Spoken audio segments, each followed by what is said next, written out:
Meus irmãos, é a verdadeira recompensa de um cristão. A verdadeira recompensa do cristão. E o texto ao qual nós lemos, e hoje nós vamos falar um pouco desse homem de Deus, o apóstolo Paulo. E quando nós falamos de Paulo e olhamos a sua vida, a vida do apóstolo Paulo e o seu ministério, o homem que pregou muito a palavra de Deus e que através da vida de Paulo muitas igrejas foram fundadas, supridas, edificadas através da vida de Paulo, que Deus usara poderosamente.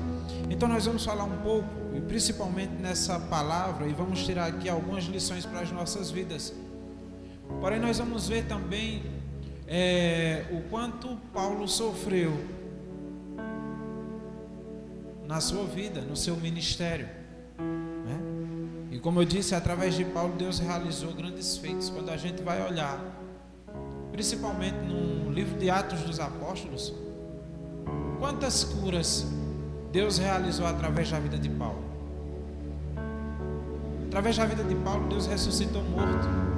Através da vida de Paulo, vidas foram libertas. Pessoas que eram aprisionadas e atormentadas por demônios foram libertas. E quando falamos de Paulo, é uma referência para nós cristãos, é uma referência. Porém, quando a gente vai ver a vida de Paulo, uma vida sofrida, e o fim, aos olhos de quem não tem um entendimento espiritual, foi um fim trágico. Foi um fim trágico. Ele foi condenado por pregar a palavra de Deus. Quantas vezes Paulo foi preso? Quantas vezes Paulo foi açoitado? Naufrágios, né? Mas sempre firme, sempre pregando a palavra de Deus, sempre ali, firme no seu ministério. Quantas vezes foi caluniado por fazer o bem? E quando nós vamos olhar a sua morte, como foi, como se deu, né? Preso e sentenciado à morte por pregar a palavra. Ele iria ser decapitado. E quando nós vemos essa carta a qual ele escreve a Timóteo, a sua segunda carta, alguns acreditam que seria a sua última carta, pela forma a qual ele escreveu.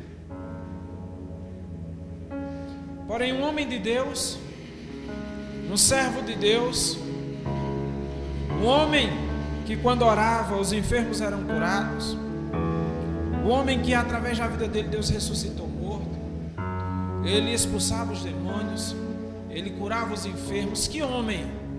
É uma referência, é um exemplo para as nossas vidas. Homem de Deus que teve a sua vida ali dedicada a Deus, mesmo antes de se converter, mas ele já era aluno de Gamaliel, um camarada que preservava a lei, e por preservar tanto a lei, ele chegou a perseguir a igreja, até que ele teve um encontro com Jesus, em Atos capítulo 8, teve um encontro com Jesus, e passou ali agora a pregar Jesus, pregar o Jesus a qual ele perseguia. Porém, quando a gente vê o final trágico da vida de Paulo, nós podemos até perguntar: e onde é que está Deus? E Deus não viu isso? E por que Deus permite que os seus discípulos, né, os seus apóstolos, não só Paulo, mas os demais apóstolos que andavam com ele, que andavam com Jesus, quando a gente vai olhar a forma que aqueles homens morreram, quantas vezes foram lançados na prisão e perseguidos? E onde é que está Deus? Por que um fim tão trágico? Por que tanto sofrimento? Não eram crentes, não eram servos de Deus?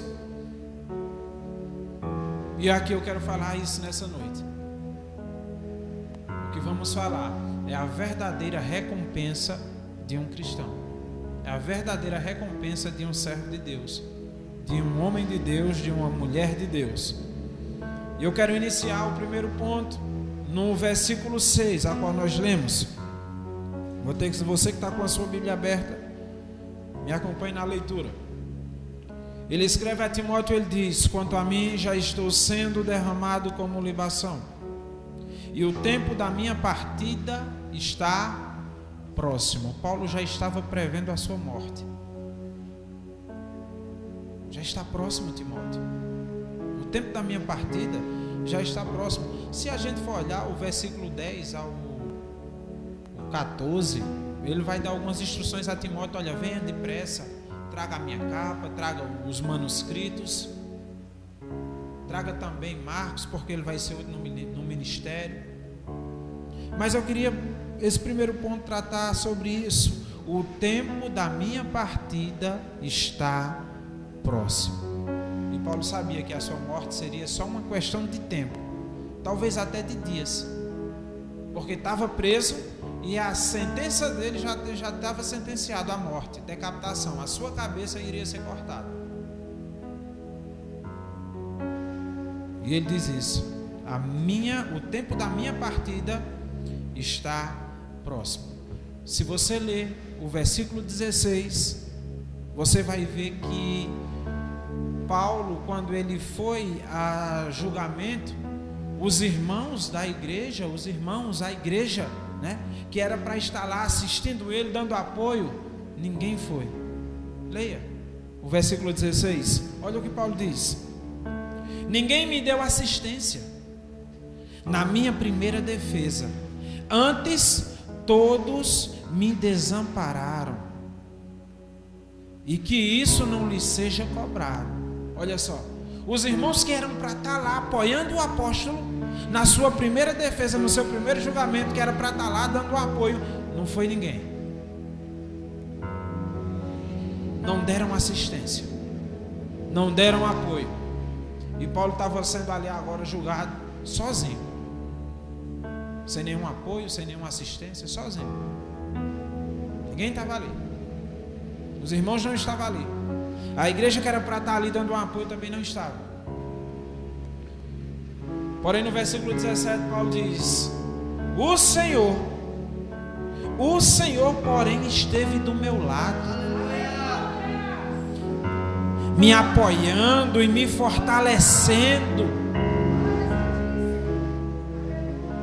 E eu quero trazer uma aplicação para a sua vida nessa noite. Nos momentos de crise, onde parece que ninguém está perto da gente, a gente está sozinho, sofrendo, passando por maus bocados, às vezes a gente não se depara com situações assim, não tem ninguém para me socorrer, para me dar uma palavra, para me dar um abraço, para me dar um apoio. Ei, creia, você não está sozinho, o Senhor está com você. O Senhor é quem está te apoiando, está do teu lado, e Ele é quem está te fortalecendo. Ele é quem está renovando as suas forças nesse momento de crise, nesse momento difícil. O Senhor. Agora eu lhe pergunto: existe companhia melhor? Existe um fortalecimento melhor do que o fortalecimento do nosso Deus, do nosso Senhor e Salvador? E eu vou dizer uma coisa para vocês: quando a gente vê esse versículo 6, talvez para Timóteo, e talvez para muitos que leem esse versículo, para muitas pessoas, o que seria o fim? Eita, olha só, é o fim agora, não tem mais jeito, o apóstolo agora vai morrer, chegou o fim e agora acabou-se, né? Mas para Paulo seria só o começo, uma nova e gloriosa era junto com o Senhor. Por isso que Paulo diz: olha, se você ressuscitou com Cristo, busque as coisas que são de cima. Porque Paulo sabia que a gente está aqui, meus irmãos, mas é só de passagem. Está aí esse vírus maldito matando meio mundo de gente. E quantos pastores, quantos cristãos, quantos homens e mulheres de Deus já morreram?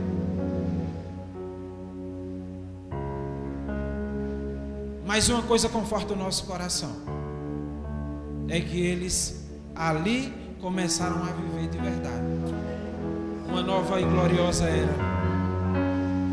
E Paulo tinha isso consigo. E quem pode nos dar essa certeza e a gente conforta o nosso coração mediante a tantas coisas que está acontecendo, meus irmãos, se a gente for olhar, é tanta doença, é tanta praga, é guerra, é fome, o homem mau destrói a si mesmo e destrói os outros. E a gente, quando se depara para o que está acontecendo no mundo, o que está se processando, a gente olha assim, rapaz, não tem uma saída não tem para onde eu ir, onde é que eu vou? É tanta doença, é tanta praga, é guerra, não tem para onde ir, não tem para onde correr.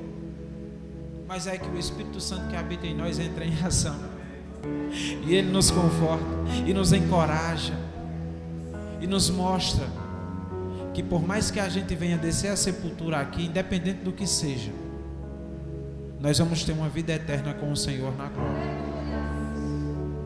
Por isso que a gente não deve desanimar, por isso que nós não devemos se entristecer, mas estar sempre alegre. Aqueles que dormem com Cristo reinarão. Sabia disso? Aqueles que dormem com Cristo também reinarão. Então, o que para muitos seria o fim, para o apóstolo Paulo era só o começo de uma nova era com o Senhor. Esse é o primeiro ponto. O segundo ponto que eu quero tratar com os irmãos está no versículo 7, na parte A do versículo 7, logo aí no início. Paulo continua dizendo para Timóteo: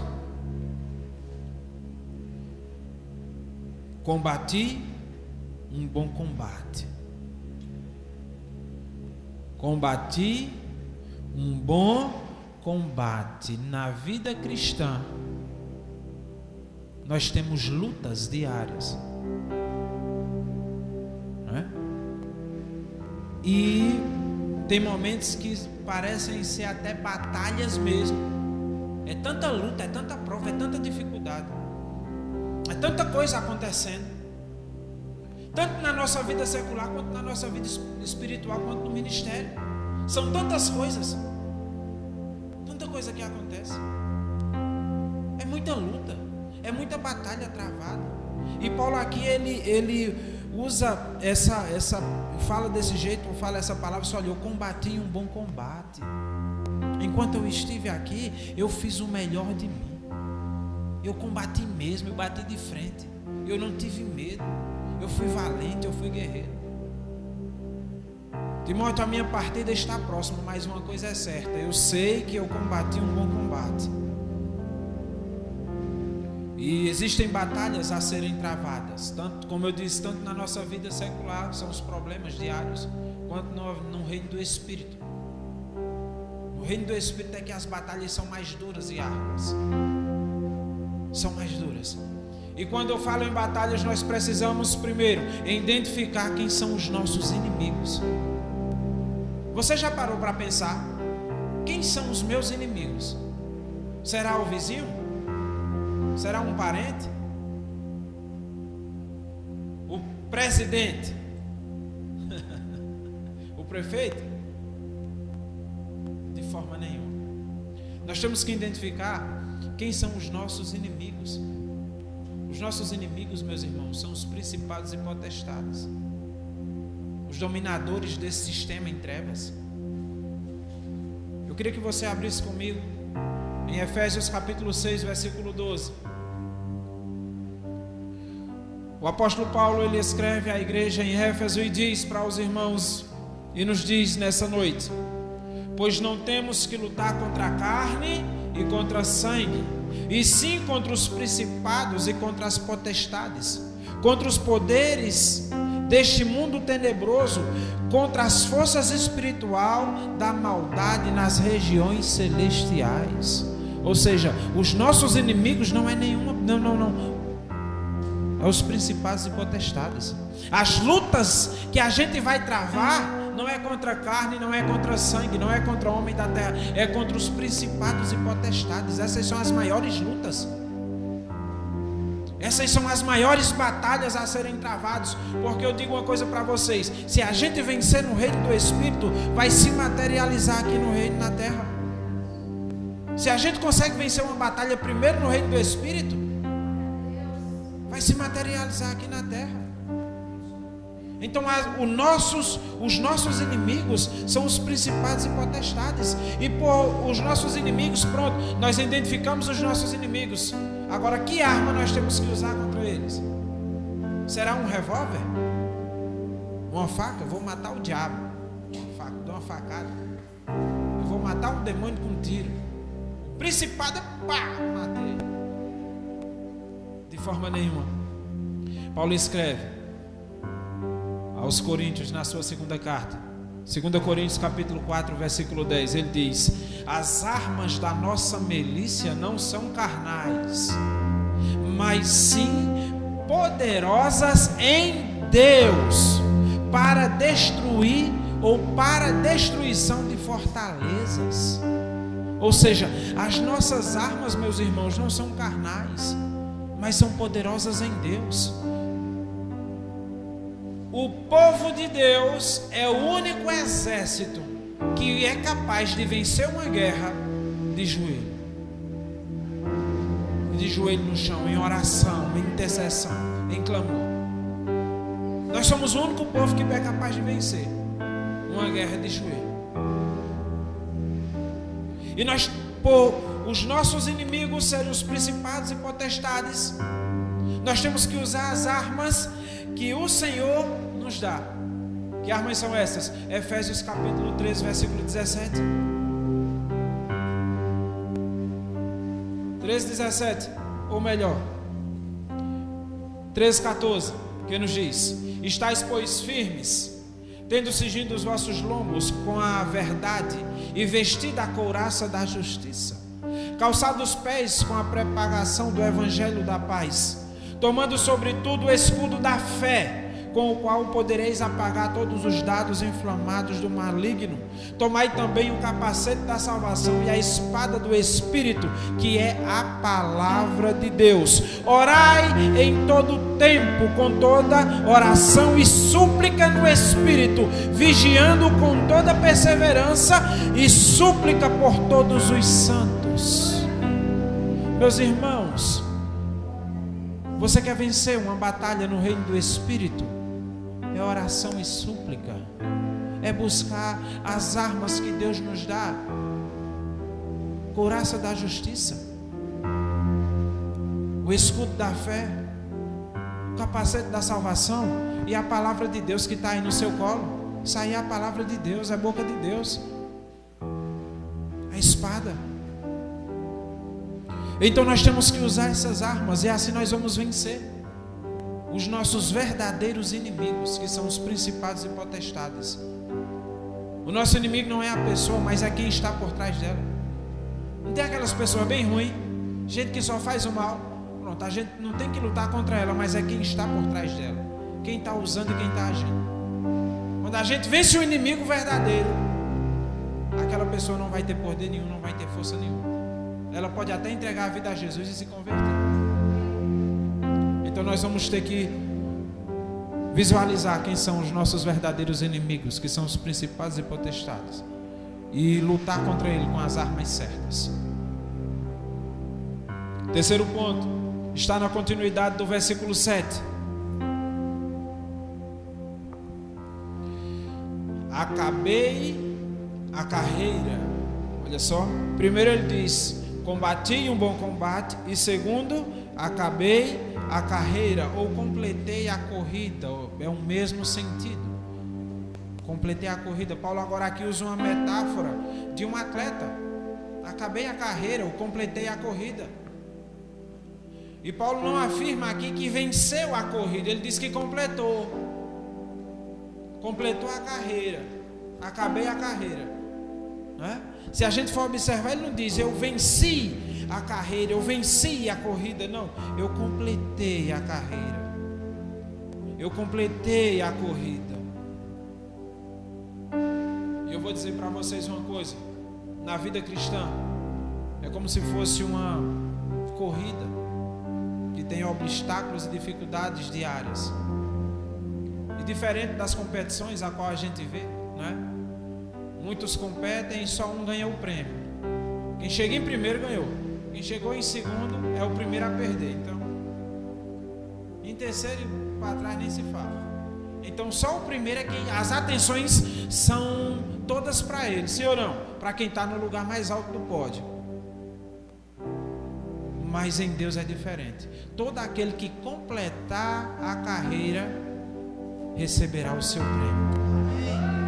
Todo aquele que completar a corrida receberá a sua coroa.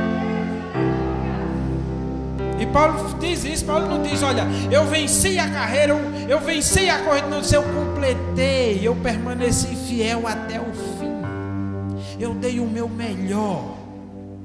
Eu fiz o que pude.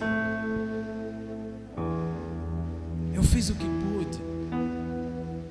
E todos que completam vão receber como prêmio a coroa. Eu vou dizer uma coisa para vocês, meus irmãos. O que é preciso para que nós venhamos completar essa carreira? Para que nós venhamos completar a carreira ou a corrida que nos foi proposta?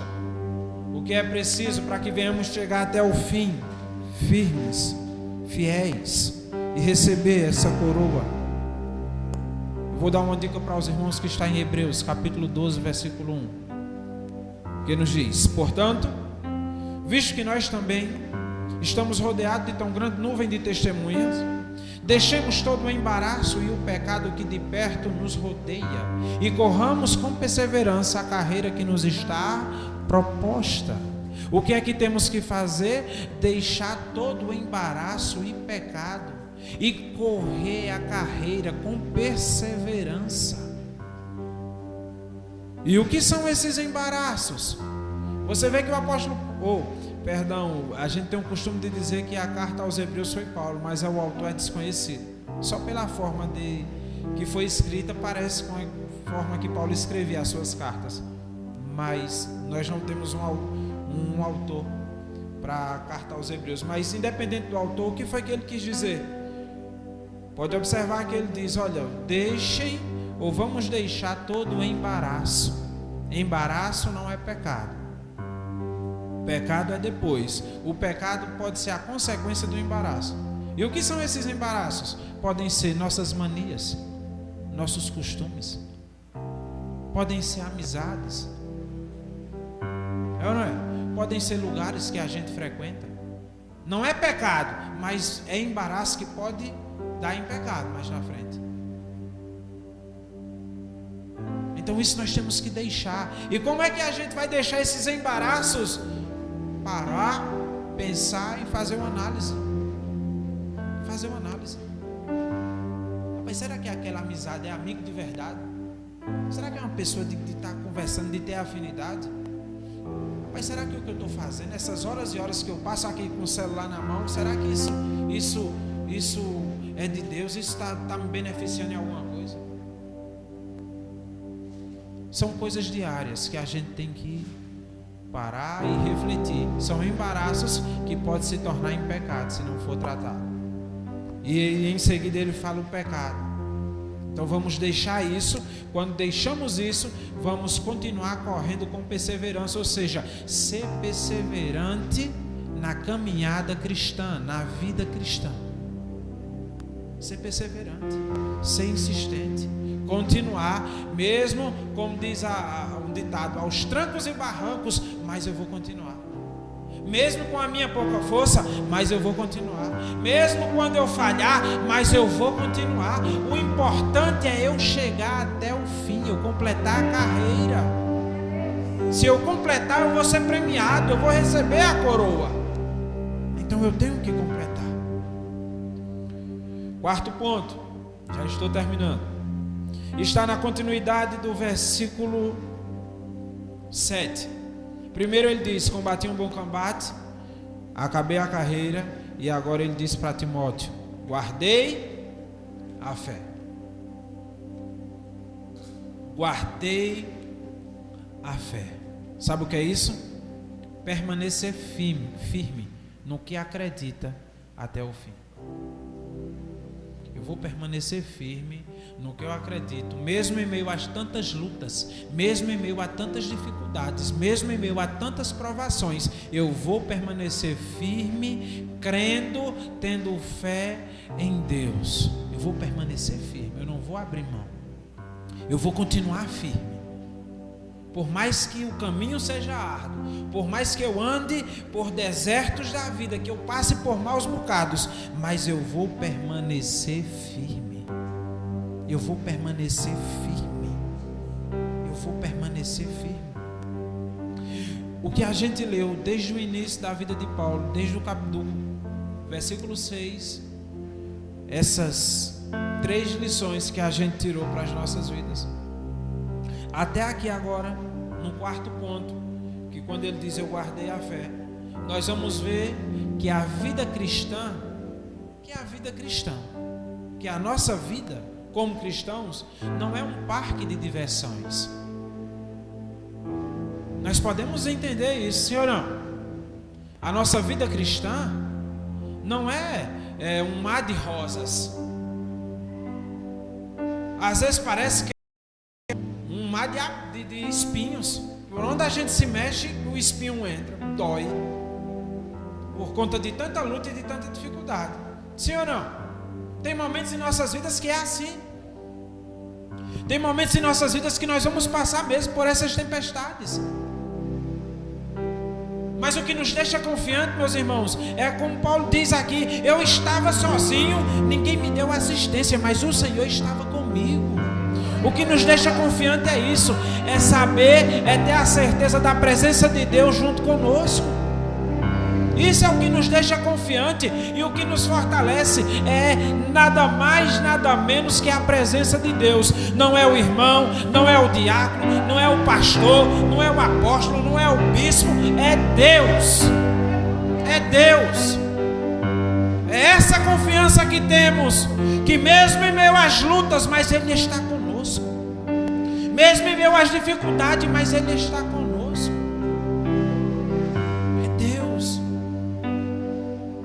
Isso nos deixa confiante, mesmo em meio a essas dificuldades. Meus irmãos, nós temos o Espírito Santo, amém? Em nossas vidas, amém? Então, se nós temos o Espírito Santo é de quem? De Deus. Então nós temos Deus em nossas vidas, amém? Nós temos Deus. Isso é que nos fortalece. Vocês pensam que a igreja primitiva, os nossos irmãos, que lá era mais fácil do que hoje, né? Lá era mais fácil, com certeza. Eles eram arrastados de suas casas e lançados na prisão. Eles eram jogados na arena, eram devorados vivos pelos leões. Era mais fácil, não era? É bem mais fácil hoje. Não podia nem se reunir como a gente está reunido aqui. Eles passaram, meus irmãos, por muita coisa. O que a gente passa hoje não é nem... Eu não sei, se eu fosse colocar aqui em números, eu acredito que fosse 1% do que eles passaram. Muito pouco. Mas sabe o que foi que fez com que eles permanecessem firmes, que permanecessem fiéis, que permanecessem juntos, fossem fiel até a morte? Sabe o que foi? Foi a presença de Deus. E o mesmo Deus que operou na vida deles é o mesmo Deus que opera na minha e na sua vida, que opera nas nossas vidas. É o mesmo que nos fortalece. É o mesmo. O 5º ponto, o versículo 8 nos diz: desde agora a coroa da justiça me está guardada, a qual o Senhor, o justo juiz, me dará naquele dia. Não somente a mim, olha o que Paulo diz, Ele vai me dar, mas não é somente para mim, não é somente a mim, mas a todos, que o amarem a sua vinda. Paulo passou por maus bocados, por muita luta, por muita aflição. Paulo aqui já estava prevendo a sua morte, já estava aqui à beira da morte, já sabia que ia morrer ali, já sabia, mas estava tranquilo, porque ele tinha a certeza que a coroa, o prêmio dele estava guardado, já estava reservado. Eu não sei se tinha o nome dele na coroa lá, Paulo. Eu não sei se na coroa que a gente vai receber vai estar lá o nosso nome, mas provavelmente até os nossos nomes vão ser mudados, né? Vai ser Ângelo, não vai ser Gabriel, não vai ser Cis, não vai ser Jane Cleiton, Edjane, não vai ser Edjane, vai ser outro. Até isso o Senhor vai mudar. A gente vai receber novos corpos, assim como o dele. Teremos um corpo glorificado, novos nomes. Mas a coroa nos está guardada e nos está reservada. E Paulo tinha essa certeza. Sabe por quê? Porque é a recompensa do justo. Aí você pode dizer: ah, mas não há ninguém justo na terra. Quem disse? Nós não somos justos pelas nossas obras, mas pela obra da cruz nós somos justificados. Pelo sangue de Jesus nós somos justificados. Então a nossa recompensa é a coroa, uma coroa incorruptível. Se você abrir a sua Bíblia em 1 Coríntios capítulo 9, versículo 25, Paulo vai dizer: todo aquele que luta e em tudo se domina, eles para alcançar uma coroa que perece. Ele fala dos atletas que lutam para alcançar uma coroa que perece, que é corruptível. Mas porém nós vamos ganhar uma coroa que durará para sempre. Dura para sempre. É uma coroa incorruptível.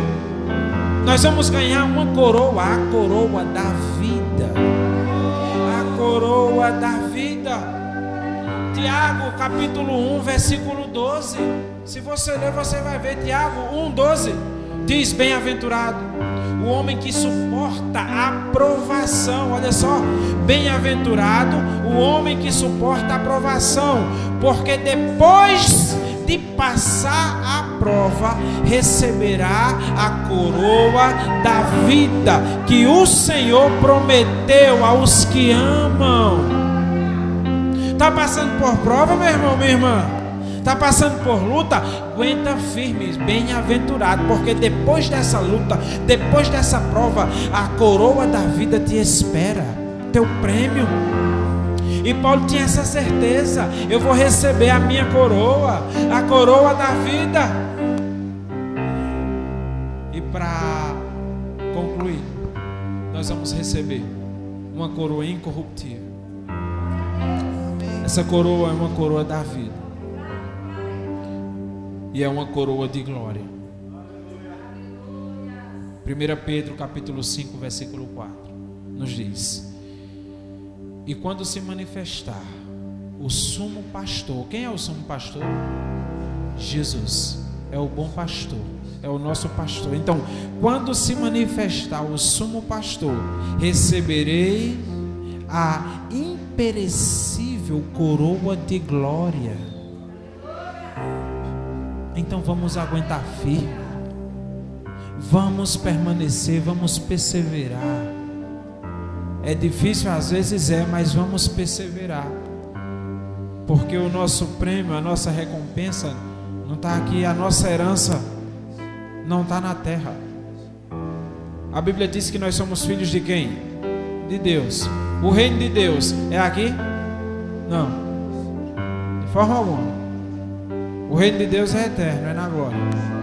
Então, se nós somos filhos de Deus, nós somos herdeiros de Deus.